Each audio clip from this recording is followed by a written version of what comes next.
As much as you wish it wasn't true, sometimes your affiliates don't have months or even weeks to plan their affiliate promotion for you. So how then do you still get them to go all out and max out their sales when there's a short time frame? Well, today's episode shows you exactly how to get your affiliates to promote on a short time frame. Welcome to the Affiliate Guy podcast. If you want to grow your income, serve your tribe, and enjoy all the benefits of affiliate marketing and having your own affiliates, you're in the right place. Thanks for joining me today. Let's get started. So throughout the podcast, in so many episodes, I've talked about how you got to get affiliates to commit early and plan, do all these things months or weeks in advance. And we love when affiliates can plan months in advance or even just like a few weeks in advance. But sometimes it's not possible. Sometimes we get them to commit last minute. Sometimes they forget. Sometimes life gets in the way. Sometimes they have other stuff going on for the couple months before your promotion, and they got to come in last second. And so in this episode, my team and I talk about a time when we had to plan a last minute promo, something that we added at the last possible second, not because we did anything wrong, not because they did anything wrong. It was just one of those circumstances we talk about in the episode, but it was just one of those circumstances where we ended up doing this last minute promo. It was not on our content calendar for, weeks or months in advance. We had to fit it in amongst our other stuff. So we didn't get to go all out, although we ended up doing great. I think we ended up being like the number 2 affiliate and made over $5,000. Again, for a last minute promo, it was awesome. I feel like the number 7,200 was what we made or something. And we won a couple prizes and that was cool. So we ended up doing great. So this is an episode that my team and I did a few years ago. It was part of our premium membership at the time. And so I wanted to make it open to the public. So if you hear me talk about things like we were kind of in the midst of COVID then. So if you hear me talk about that, don't think that's weird. If we talk about like the membership itself, don't think that's weird. Again, this was all part of our premium membership that we used to run. And now that we've opened up that vault, we're able to, make this available to the public. So the lessons are still applicable. Again, we're approaching this from an affiliate standpoint, but the lessons are applicable. So let's dive right in and learn how to get our affiliates to still go all out for us, even though they're on a short time frame. All right, guys, welcome to this month's Backstage Pass. It's Robbie and I. There is no Matt, as you could probably tell, and he is sad to miss you, but couldn't make it today. So we're going to be talking to you today about a recent promo we did, which was a little bit different than some of the other promos we've done, Robbie, for a couple of reasons. And we're going to get into that. But you may have seen us promote a little bit of this, but it was Virtual Summit Formula. And I had to remember what that was. So as we were getting ready to start recording, remember exactly what the name was. But it was Virtual Summit Formula from our friends Jason and Cecilia Hilke. You may have heard the interview we did with them, or the Facebook Live, or the emails. And we're going to be talking about all of that today and how we promoted that, why we promote it, and kind of some of the results of that you can take and utilize in your business. And I think you might be noticing a theme with some of these things. Robbie, we're going to talk about some of the stuff we always talk about because, well, it's important and it's something you should be doing. And so we're going to keep hitting on it because they really are the reasons that we're finding success and we have success because we do these things. So Robbie, starting off with this, I guess, what did we do? Because we kind of, I don't want to say we were earlier than we were with other stuff, but maybe. I guess you could tell me better than I could, but we did some things that we don't normally do with this one as far as starting early and promoting. Yeah, on this one, we hit the content calendar early. We actually agreed to promote it later than we usually promote a lot of things. That's right, yeah. And so we added it to our calendar. We were able to fit it in, but the only way we were able to fit it in was overlapping it with another promotion we were doing. And it was one of our bigger promotions of the year too. So what we ended up doing is we actually, like we usually do, we switch over to emailing just the opt-ins for a close cart. And then everybody else, anybody who hadn't expressed interest in that other promotion, what we did was we started seeding this Virtual Summit Formula promotion because it was also difficult because the other one was using quiz funnels, right? Quiz funnels are the absolute best way to grow your business, to grow your list. And then we were doing this one right back to back that said, virtual summits are the best way to grow your business. So we had to be really careful with messaging because they both can't be the best. Right. And it was a difficult kind of tightrope walk as Matt and I taught content. But we ended up taking the approach of, if quizzes aren't your thing, if you're much more interactive with people, if you want to offer something free to your audience, then virtual summits are the way to go because there's so much value up front. So we really staggered how we rolled this out, and we were careful with the language as we began to start the promo. Well, I think that's something that we always kind of hit on it, but I think it's important to realize that the angle you take and the reason that you're offering something to your audience is really, really important. And it can make or break your promotion. Even if you're not overlapping like we were this time, just thinking through and thinking about why would my audience, think about that avatar that we always talk about. Why would my audience be interested in this? And I think it just really comes back to the importance of when you're promoting something as an affiliate, making sure that it really does serve your audience and having that conversation and thinking about why would my avatar, for us, it's Pete. Why would Pete be interested in virtual summits? Why would he want to know about a virtual summit? Having that conversation allows you to make those distinguishing factors. Whereas a lot of people might look at it and said, well, we can't, they're competing. Why? And they're kind of competing in a lot of ways. Why would we promote them both? Well, it's finding the way to do that. And the other thing that I thought, Robbie, when you were talking is, we've talked about this previously, but having promo specific opt-outs. Some of these people probably hadn't seen an email for Quiz Funnel Masterclass for few weeks because they had raised their hand and said, hey, I'm not interested. So while to us, it feels like we were overlapping and we were promoting things back to back, to some people, they hadn't seen anything from us as far as promotional for a couple of weeks, probably, or certainly a few days. And so that's where segmenting is valuable. Yeah, that's dead on. And what we do is every time we do a promotion, we have promotional emails and promotional content, and then we always have our broadcast content. And keeping these two things separate. So people on our list were still getting nurtured. They were still getting the podcast. They were still getting the Facebook Live messages. So they're getting all our content. They just were not getting the heavy promotion because they had not raised their hand and said, hey, I want this. And that was a big deal. Like you pointed out, like these people hadn't seen us promote hard. And so we could reasonably say, again, hey, virtual summits are an incredible way to grow your list. And we think this is a great opportunity for you. If they opted out, they opted out. But overall, we were able to keep more of our list interested. Well, I think that's a good point too. And I hadn't thought about that, but it seems like when somebody's promoting something, you either get, I think, 3,432 emails from them about the same thing, or you get nothing. And I think that's what we used to be guilty of. We've been doing promo specific opt-outs for quite a while now, but where we fell down was then that meant we went radio silent on some people for 2 to 3 weeks. And that's not something you want to do either. So I think the fact that, Robbie, you really helped us to fine tune that so that it's not a matter of, okay, you're not interested in that. It's kind of like when you kind of give somebody the cold shoulder. Where it's like, hey, are you interested in this? No. All right, fine. I'm not talking to you for 2 weeks. It's like, you don't want that experience either. These people are still interested in what you're normally talking about. So, and I would say, and Robbie, tell me if you think differently, but maybe you don't have a big team and you can't, not that we have a massive team or anything, but maybe it's just by yourself and you don't have time to create extra stuff. I mean, even if you went back and found a post that you did 6 months ago or 8 months ago or 12 months ago, and you just schedule those for those people. Exactly. Anybody that's not getting those emails, schedule something old that maybe they haven't seen or it makes sense for them now. Just something so that they stay engaged with you rather than just thinking that you're mad at them because they're not interested in whatever you're promoting at that time.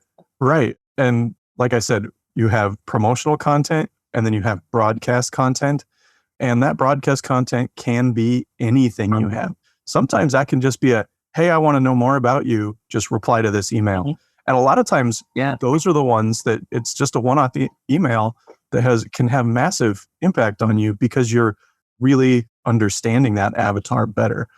And another thing I was just thinking about with this is that make sure you stick to some sort of consistent schedule because people will know when to expect your emails.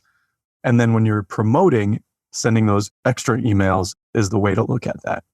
I feel like we kind of jumped back into Quiz Funnel Masterclass for a second, but I mean, we did the same thing with Virtual Summit Formula too. When people opted out, we still had that type of stuff. So you mentioned, Robbie, that we actually did. We jumped into promoting this later than we anticipated. And it was kind of interesting because we had something else on our calendar at that time. And things had changed and had gotten moved around. And Jason and Cecilia are actually clients of ours. They're in your affiliate launch coach program. And they had mentioned this program. And initially, Robbie, when you and I had talked to them, we're like, yeah, we'll see what we can do. We'll be able to, get an email in or two, but we have this other thing coming up. And they were super appreciative, like, oh, great, that'd be awesome. But then things moved around and we said, hey, actually, we can jump in full and we can promote for you. And I think it's important to talk about why we did that. Because, we talk a lot about how our calendar's booked out 6 to 9 months. And we, honestly, there is probably less than 5 people that, there's probably a few more than that. If somebody really, really big and it would make a difference. But there's very few people that we would drop into our calendar that quickly. And the reason is that they're clients and they're friends. And that's really valuable. And I think so much of what we do in business is relationships. And, Jason and Cecilia had this program coming up. They asked for us for, we were going to do as much as we could. And then when we could do more, we were willing to do that because of that relationship, because we liked them. Quite honestly, part of it was because we knew how they were going to run their affiliate program. We knew we were going to get the stuff we needed. We knew the things they were going to give us. It was kind of meta because it was super meta. Because we weren't coaching them on this program, but we coached them on their other program, their summits that they do. So it was like we were coaching them, but not coaching them. And it was like, here's where you get your affiliates. It was really cool, though, to see from an affiliate side, like what we have taught them through the coaching program, how it actually plays out when somebody does what we coach. And for us to remember what it feels like to be an affiliate for somebody else in the long term, that helps us coach better because we can see those things that it's so easy to miss, Yeah, it's easy to look at it and they send an email and it's not like we're like, geez, that was a terrible email. It's like we realize, we didn't teach them that.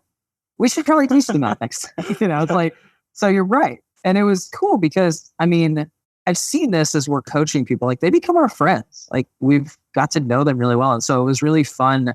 And I think gratifying for me to be able to turn around and support them in that way. Definitely. I think they would say, and I would agree that we've given them a ton of value and it's certainly been worth it, the coaching we've given them. But it's different to be able to turn around and then promote them, right? And to share something that they're doing and kind of toot their horn a little bit and brag on them a little bit, which kind of leads into one of the first things we did with them. Yeah. Which was we did that podcast interview.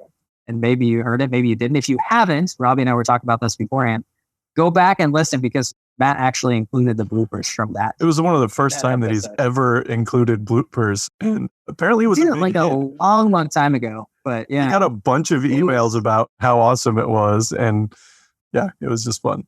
But that was something because like you said, we started kind of under the gun a little bit because we didn't have the long runway because we decided last minute.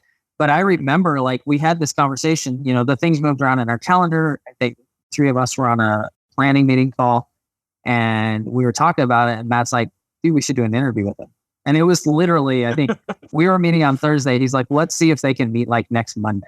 Right. And it was just like, okay, and so we messaged them and said, hey, can we do an interview early next week? We want to release it and get people interested, to get them excited. And we talk about that, it seems like every time, because that's something that I would say we're pretty good at, like getting those interviews early, whether it's a Facebook Live or it's a podcast.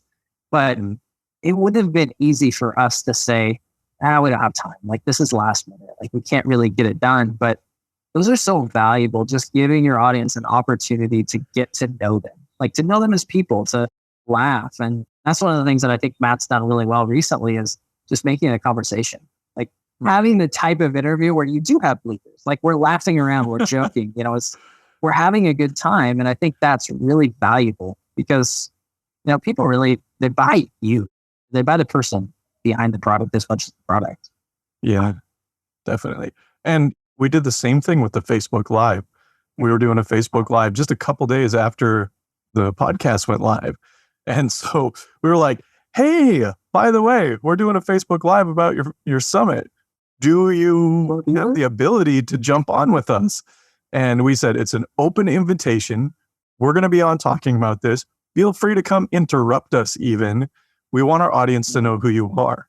And you can do this with any promotion. And I know Matt's talked about this before, I think in other Backstage Passes, but how you can interview the product creator, how you can interview somebody who's had success with the product. If you've never personally used it, you can use the testimonials from the website. So there's all kinds of ways to do your affiliate promotions, to invite people onto whatever your content medium is.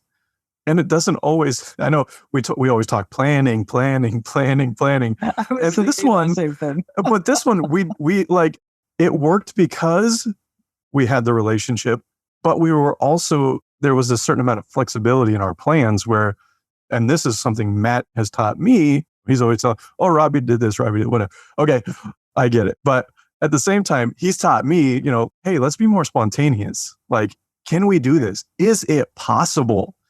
And I think that was a key takeaway was, is it possible? Can we at least try to get them on? If they say no, we'll do the Facebook Live without them.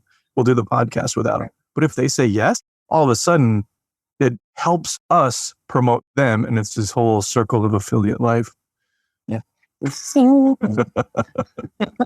No, and along those same lines, because I thought the same thing. I was like, man, we always talk about planning. And we're like, oh, we did this last minute. I don't have to put that in the email for this whole Backstage Pass. This one is not just about planning. Right. But I think part of that is the fact that, it goes back to, is it Jocko Willink that says there's freedom in discipline. Mm-hmm. And I think it's the fact that we have done so many times, we consistently do these interviews with people before promotion and stuff that allowed us to then last minute be like, hey, let's do an interview with them, because we've done it over and over and over again. We knew the type of questions they asked. We knew the process and the flow with those. We knew what it was going to lead to. We knew how we were going to talk about it. And so I think as you create those plans, it gives you, and we talked about that a little bit, having that process, having that checklist, having those plans gives you the ability to then adjust as you need to, but it also gives you the ability to apply things in the plan that maybe you don't have time to do it the normal way in a much more condensed version. And that's kind of what we did with this. I mean, it was, okay, we know what to do. We know how we're going to talk about it. We know what we're going to promote. We know how we're going to encourage people to go to it. On the back end, we know what links we have to have. We knew all that because we've done this over and over again. So as you create those plans, it gives you that freedom to then adjust the plan and be a lot more condensed with it as necessary. Right. Yeah. When you have like procedures in place, it's easier to just say, okay, here's our podcast procedure, and then just go make it happen. It's easier to say, here's our procedure. I started itching. But, we all have procedures, whether we perceive it or not. Yeah. So, I mean, it was a cool promotion, and this was us from the affiliate side. Maybe we could share with with the members here, like promoting as an affiliate. What were some things about the way they ran their program that helped us, or things that we could do as affiliates that motivated us? You want to talk about that a little bit? Yeah, you emailed with them a lot. So what was that?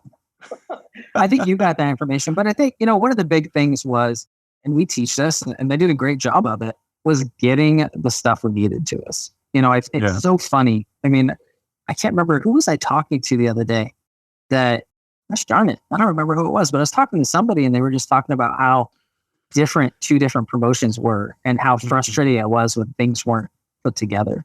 It seems like such a small thing, but getting swipe copy to people early. And I think a lot of times the problem with that is you might get it to them as early as you would like it, but maybe not as early as they would like it. And I think we've got to that point now where we schedule or we write our emails a lot farther ahead than we typically have in the past. And so that's one of the things that I think I really appreciate is they seem to go above and beyond in making sure we had what we needed. And we had the benefit of, because they're a client, we had a Slack channel with them.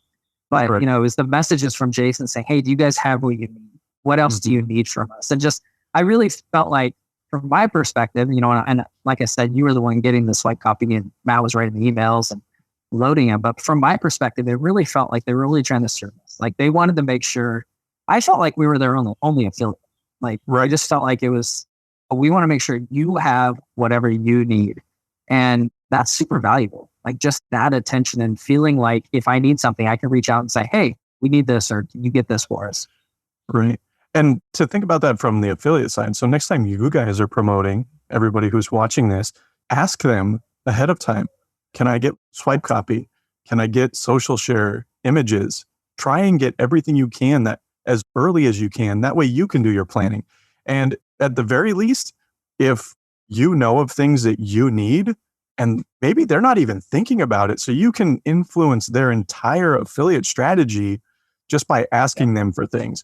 And they're going to be incredibly thankful to you as just one of their affiliates. They're going to be like, oh my gosh, how much extra revenue did we do because you told us something you needed? You reminded me. Yeah. Yeah, exactly. I mean, we all need reminders.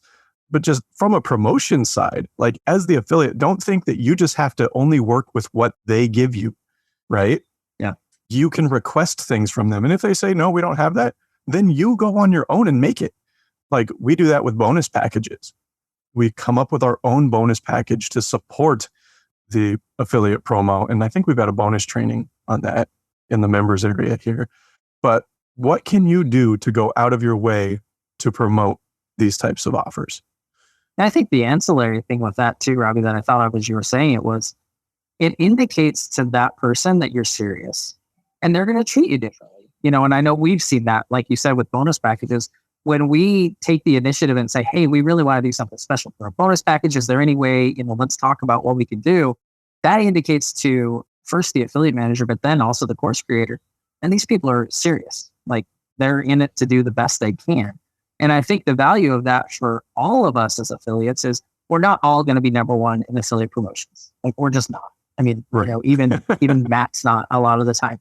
But I don't think that matters as much. Like what I've seen from being on the affiliate side and us doing that, and also being on the affiliate manager side, is when somebody indicates to you because they're saying, hey, is there any way I could get this? Is there any way I can get this? Hey, I'd really like to do this, which means, can you help me out with this part? It indicates to me that they're going to do the best that they can. And really, that's all you can ask from people. Like no affiliate manager is going to be annoyed if you have a list of 500 and you don't send 1,000 opt-ins. Like they get it, like they understand. But right. If you have a list of 500, you're doing everything you can. Like that's super valuable. The one thing I would say, and I'm sure this goes without saying, but I'm going to say it anyways, is the way you frame those questions is a big, big deal. They're saying, hey, is there any way I can get, because we want to do this, because we think it'll help, versus, hey, I need my swipe copy by this day, and I need this by this day, and I need this by this day. I'll be honest, that's annoying as an affiliate manager, because while we want to treat you like you're the only affiliate, you're not. And there's a lot going on, and there's a lot of moving parts. And so really framing it in that win-win type of way, really framing the email and the fact that, or your request and the fact that, hey, I want to do the best I can for you guys. Like I want to show up.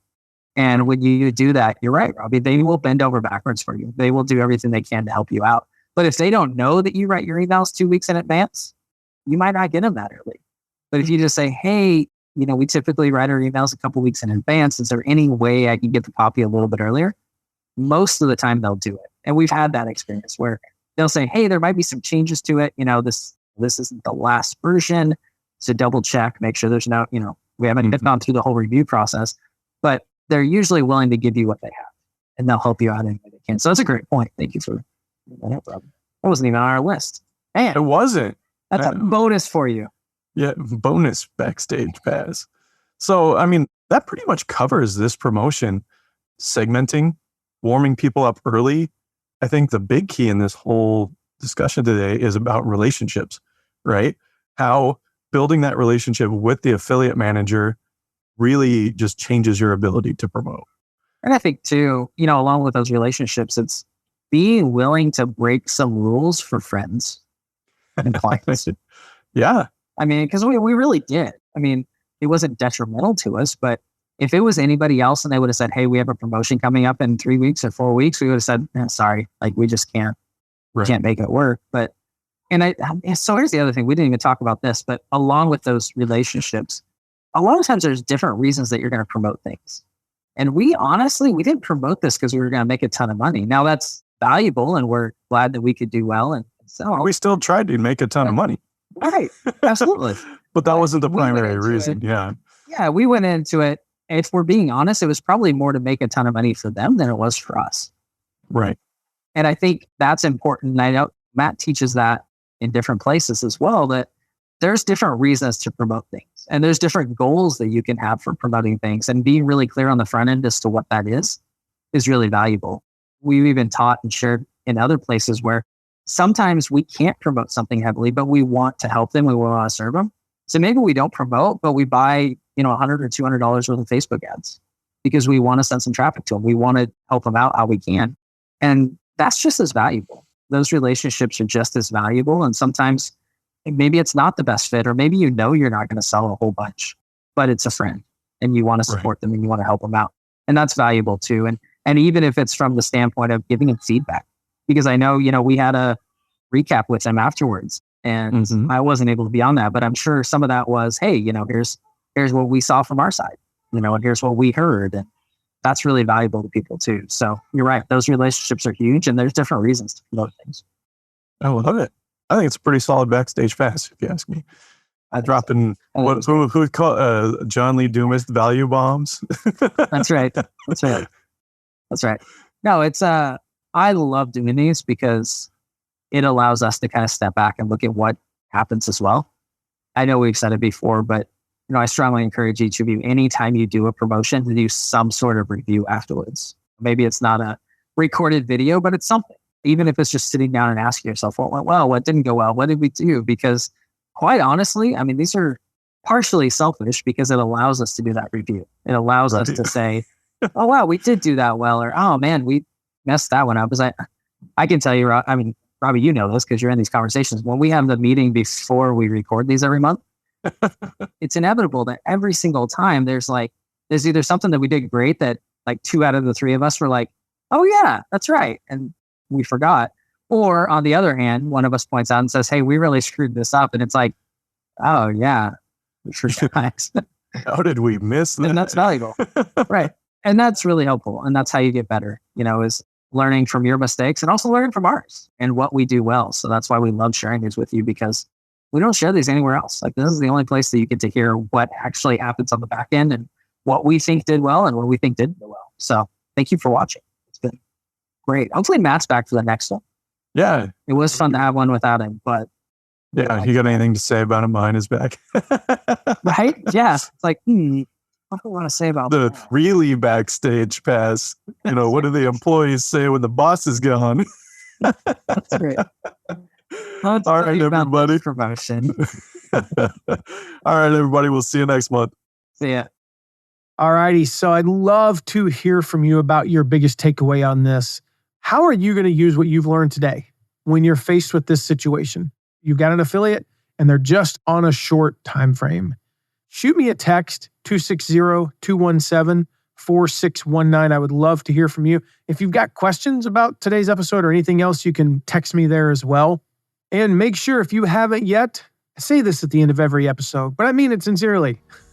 Make sure you click subscribe so you don't miss any of the upcoming episodes. Our next one's going to be a good one. We're going to talk about how to measure affiliate program success. A little bit of a boring one, but it's an important one. The key metrics that you need to track to measure affiliate program success. And we've got some others coming up about the first rule of affiliate marketing and how to leverage affiliate manager relationships. And then we're into the holiday season. Believe it or not, we're only a few weeks away from planning for the holiday season if you're not already. So we're going to talk about how to crush your Black Friday and Cyber Monday affiliate promos. So make sure you hit subscribe. You don't want to miss any of those. I'll see you soon. Thank you so much for listening today. Remember to check out all of our deep dives into affiliate marketing at theaffiliateguide.tv. And if you have a question, ask it at asktheaffiliateguide.com. Who knows? Maybe you even be featured on an upcoming episode. And lastly, if you haven't yet, make sure to leave a rating and review wherever you're listening to this episode. See you soon.